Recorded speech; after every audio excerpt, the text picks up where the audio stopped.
Before you say it, we're live right now. So, hello everyone. I am live here with Dr. Jeshana Johnson, and she's a licensed clinical psychologist, and she is the CEO. We are the CEO of what? Can you please tell us what is the name of your company? The Intimacy Seminars and Psychological Services. Yes, and I am so glad to have you here today. Look, I call her Jay. We've known each other for a while, starting from way back, but she's doing great and beautiful things in her world, and I'm so glad to have you. If you want to talk about relationship and you have not talked to Jeshana Johnson, Dr. Jeshana Johnson, you need to talk to her. So invite all your friends, invite everyone, and let's pull up uh get a cup of coffee, a cup of water, and let's have fun because we're going to talk about a lot of good things today. Excuse me. You need no introduction to my audience. Everybody knows you. And we wrote this book together. Yes, we did. So we wrote this book together, The Perfect Fit for Singles. And if you really need to find out what the story's about, what you need to do to meet your own person this way, to meet your own person, your right person, the person for you, the perfect fit for you, then get a copy of the book. That's what I've been talking about the past few, at least last week. I talked about this book. Jay, I actually had my 30-minute conversation from the how to make decisions in life, and it came from that book. So, all right. So today we're talking about people getting desperate. Don't become desperate in your life. And our culture, when you get to a certain age, people start thinking, oh, you need to be married, or you need to, especially for women. Men don't have that. I have a 31-year-old who is not in a hurry. And so men don't have that, but women do. So from your perspective, what's your opinion about women getting desperate to get married? So here's what I will say. You know how you go to the grocery store and you go hungry? Oh And yeah. because I definitely have gone to the store when I've been hungry and I have something in mind. I'm going to the store for something in particular. But when you go to the store hungry, right? You begin to have a taste for everything. Everything. I start thinking, oh, I'm gonna make spaghetti tonight. Oh, tacos sound good. Like, oh, I'm gonna get a turkey sandwich. Oh, how about I'll make some shrimp and grits. And before you know it, you've packed your basket with all of these ingredients, right?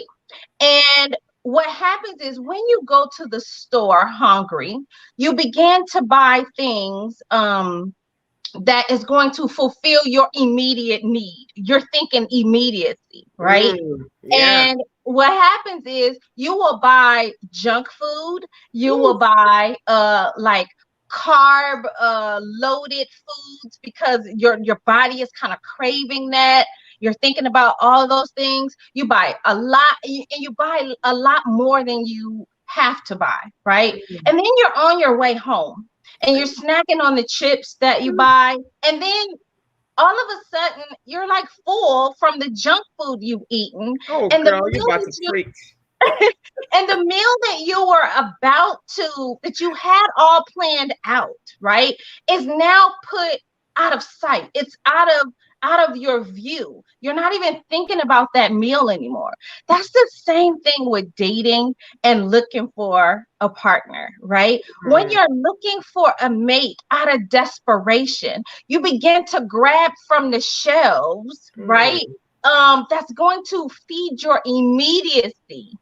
And sometimes it can be carb filled, right? It's going to make you not feel good later Mm, on when you take all that in. And mm, then what happens is what you went for is now in the back view, and you're not even paying attention to that mm, anymore. So you mm, can't go into the dating scene, the relationship scene with this thirst and hunger and desperation, because you mm, lose sight of what is there for you. When you know who you are and what you desire, right? mm. And what Absolutely. you get focused. So now if I go to the grocery store and I'm full off of life, spiritually, emotionally, mentally, I can choose the things that's going to feed me Mm, better than what is going to be short term, right? mm, And mm, that's how relationships are. When you're seeking someone, you can't be desperate. If you are desperate, you're going to pull from the shelves that are which just going to feed your, you're gonna and pull we'll the talk. junk. You're gonna Yeah, pull out you're gonna pull the junk, and so what? You're gonna pull the junk. But I the. also say too is if you're pulling junk, Hmm. perhaps you need to check in with you as to why you're pulling junk. And I love, the chapter in the Perfect Fit, chapter 7 and 8, when you're Girl, talking you know the about chapter. when we're talking about shadow marriages and how we end up Oh. picking, right? And then in chapter 8 talks about purpose. You have to know those things, right? Before you can go and choose. You don't even know what you need. And when you're picking a perfect fit, you need to pick a fit that's not for immediate, but for all seasons. Ooh, because there's some people, like I was saying 2 weeks ago, there's some people that come into your life for just a season, Yeah. and they're good. They are supposed to be there for a season. But if I don't know who I am, if I don't know my purpose, I might turn a 1 season person into a 4 season person, and they just don't fit, Yeah, right? they don't. Absolutely. And the thing is that here's the problem with choosing somebody for 1 season. God didn't give us purpose for 1 season. God Mm-mm. gave us a purpose for the entirety of our lives, right? And maybe you don't know your purpose right then and there, but when you begin to walk in your purpose, you need to be able to be with someone who can help support that. Mm. Otherwise, you're going to find yourself in this tug of war, right? Of trying to walk in your purpose and satisfy your marriage. Look, yes, thank you so much. Look, one of the things that we talked about shadow marriages, you brought it up. Girl, you even knew the chapter. You were like chapter 7 and 8. I was like, let me Yeah. go check what chapter 7 and 8 is. so so we're talking about shadow marriages. And one of the things I was thinking about when I was walking this morning is that I need to say that this perfect fit message is not for everybody.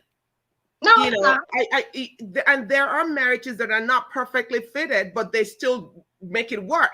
Mm-hmm. You're still making it work. But it's just the same as healing. God wants us to be healed, spirit, soul, and body, right? So Mm-hmm. you can lay hands on somebody and they're healed, but somebody else has to go to the doctor and do what they need to do.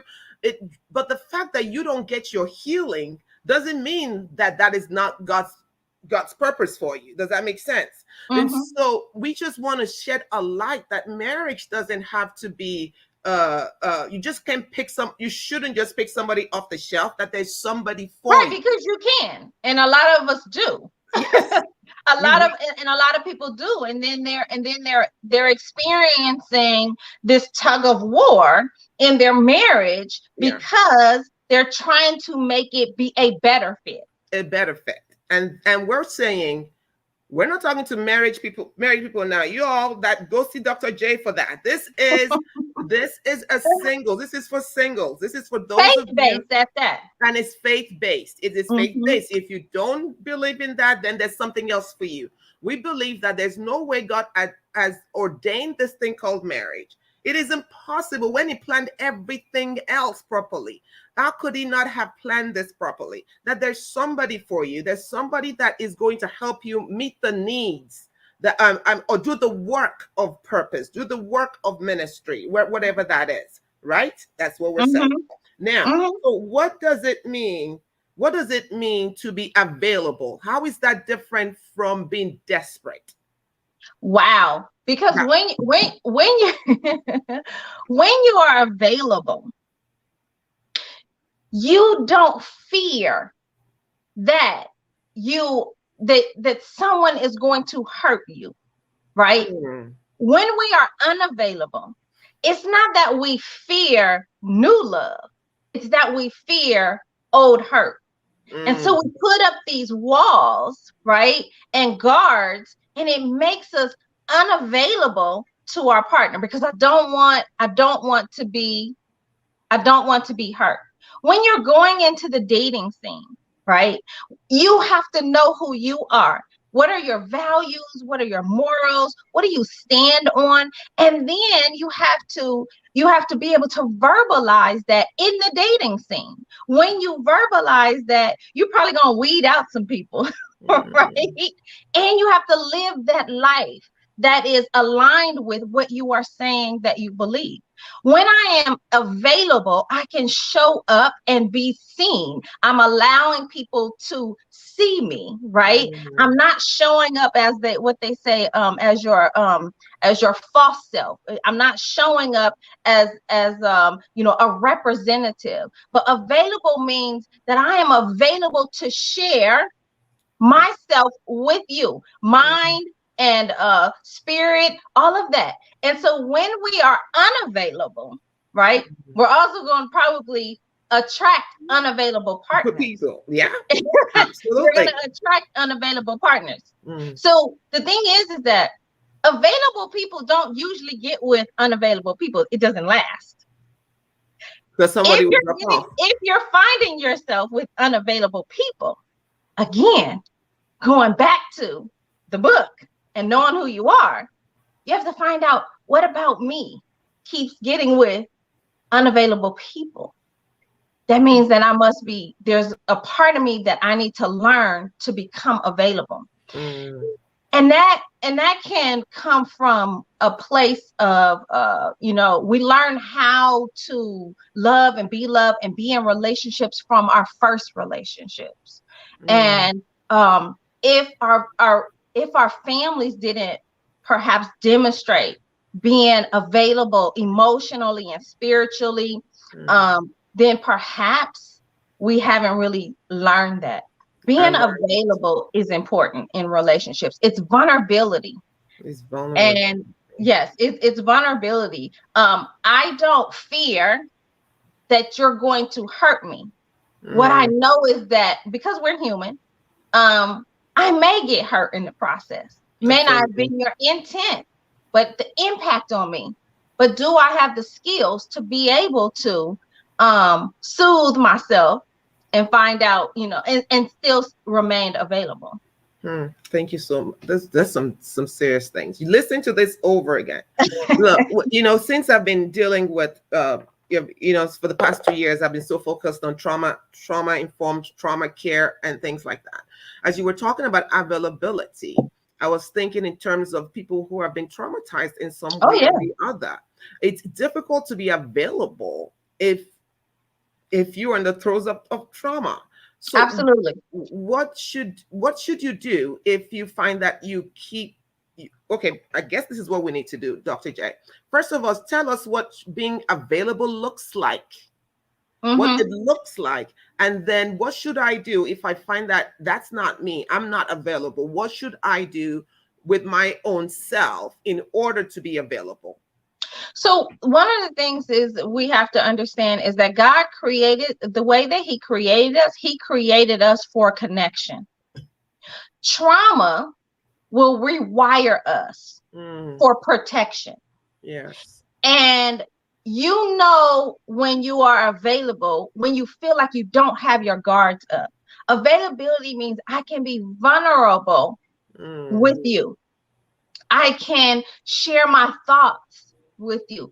and I can be my authentic self and allow for you to be your authentic self, right? And remain and have a relationship. But this isn't just for romantic relationships. This is also for our friendships, right? Absolutely. If I have a friendship with you and we disagree and I'm losing myself because I need you to agree with me, right? And I'm not able to hold on to myself, and I decide I don't want to show up to the relationship anymore, right? And when I don't, I still go to dinner with you, but I don't really show up to the relationship, right? Absolutely. I'm not adding to your life, and I'm not allowing you to add to my life, right? I have this wall. That's a difference between boundaries and walls, right? Boundaries is what separates you and I. Walls is I'm not letting you in. Absolutely. Right. And so availability means that I have a safety, right? Honesty, vulnerability within myself that I can show up in the relationship with those same attributes. Absolutely. If you're not showing up in Yes. that way, you have to, one, ask yourself, who trained me to be in a relationship, right? And how was I trained? Because we're all trained, right? And then be honest. You know, I talk about the impact of our first relationships a lot, even on my show. And when people began to look back at how they were trained, learned how to love, how to be loved, whether they see it as functional or dysfunctional, people begin to get defensive because they don't want to blame parents. And it's never about blaming parents, right? The word Sankofa in in Africa talks about, Sankofa says to return back to get what is good to be able to move forward, right? So I am not a perfect parent. I have 2 adult children. I was not a perfect parent. There's no such thing as a perfect parent. And my intent was to be a great parent. However, my impact on my children probably was different, right? So, and we have to be able to see that. So when my kids see what I did as a parent and it impacted them, they're not saying I was a bad parent. They're saying what you did as a parent impacted me. And that's truth, right? So you have to be able to say, my parents were great and they impacted me in this way. Because a lot of our families don't allow us to actually emerge from our family as a whole I. They have this group think. So you learn that you have to think like the family, otherwise you're not loved. So then you find yourself looking for relationships that are either going to agree with you or you're not loved. That's what we call conditional love. Yes, right? yes. And so, if you find yourself looking for love on conditions where they have to agree with you, they have to do this, they have to do that, all these rule books and lists. They got to do this, they got to meet this, they got to jump through hoops. Yeah. You got to test them to see if I was looking at something last week and someone said, be disloyal in your relationship to see if your partner will stay. That absolutely makes no sense. Oh my gosh. It absolutely makes no sense. So you're asking for loyalty from someone based off you being disloyal. See, we have a lot of games that are played. If you're playing games, you're not available. You're not available. You're probably wounded and you need to get help. Absolutely. Yes. So you need to go unpack that bag in therapy. Yes, go unpack it.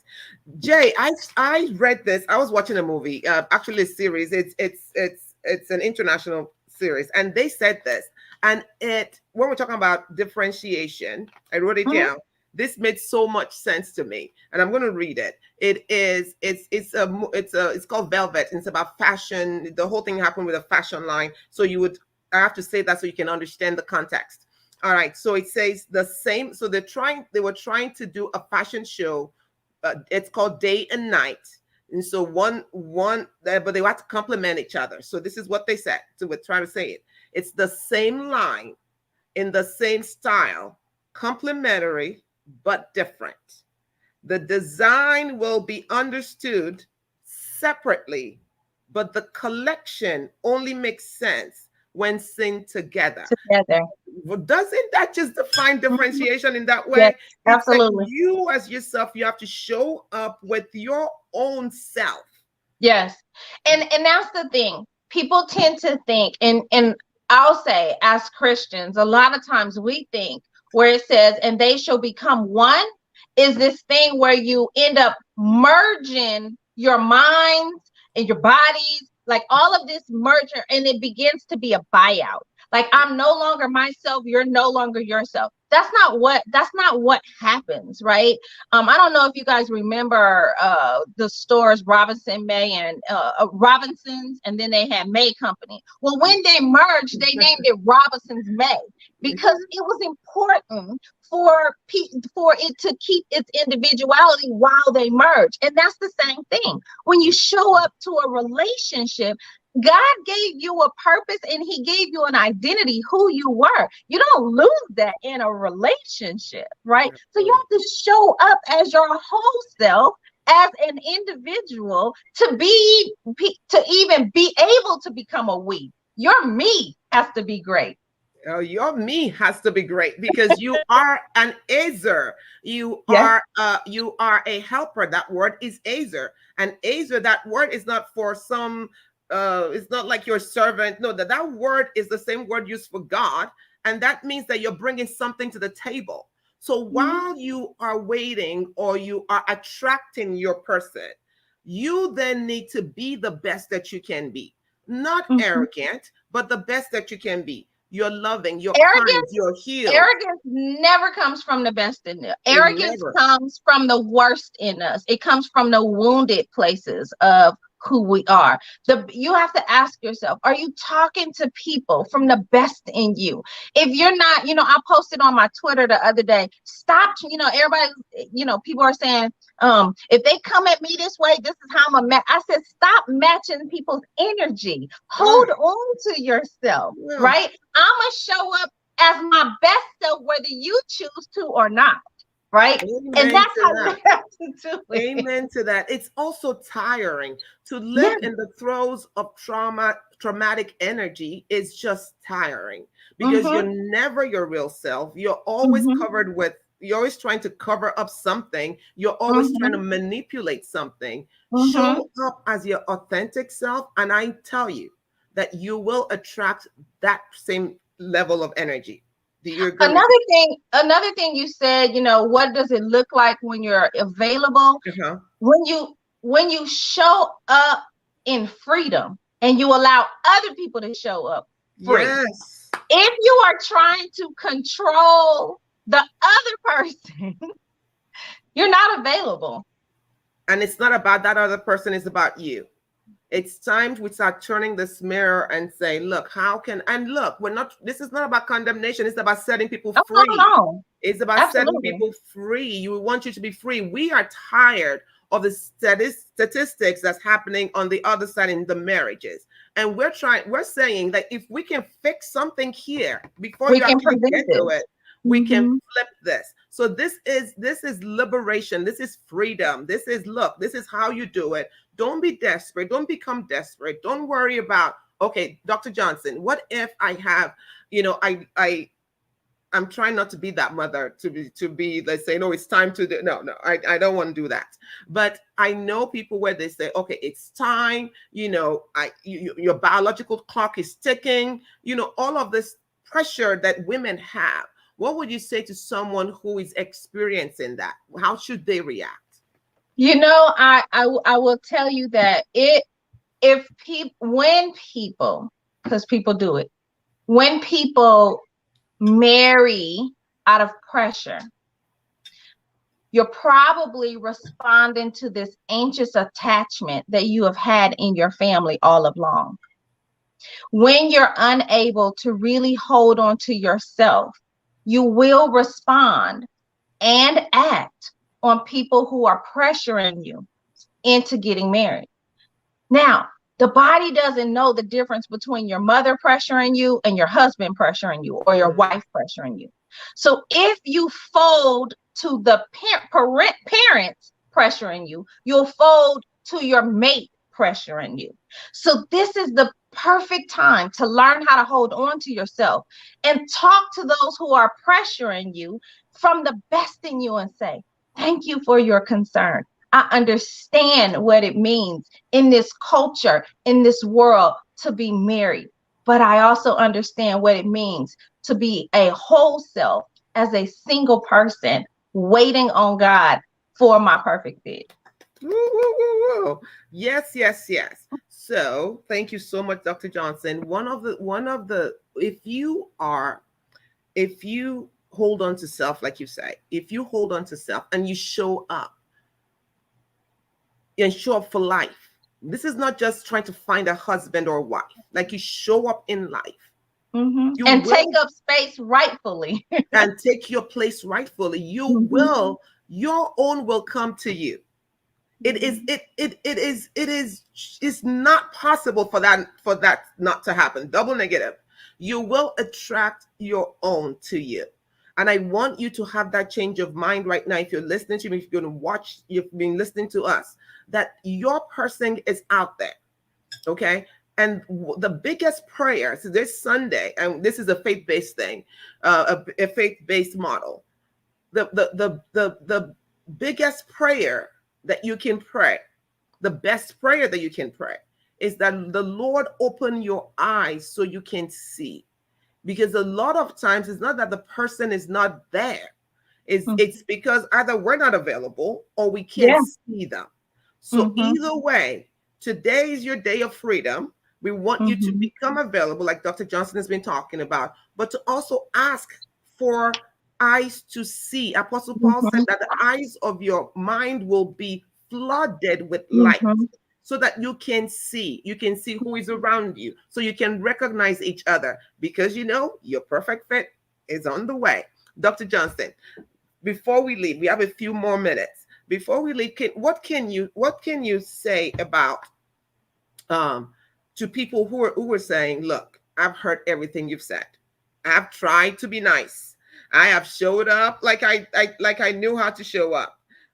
But still, I'm meeting all these guys who I just don't like. I mean, they're coming, but they just don't feel like they're mine. What would you say to that kind of person? First, I think it's important to unpack what about them don't you like, right? And you have to ask, then how are these people keep coming to me? I just believe that we really attract the lessons we need to learn first. And so if we are attracting people that you really, really don't like, you have to say, what is it that, maybe you need to learn patience. I don't know. Right?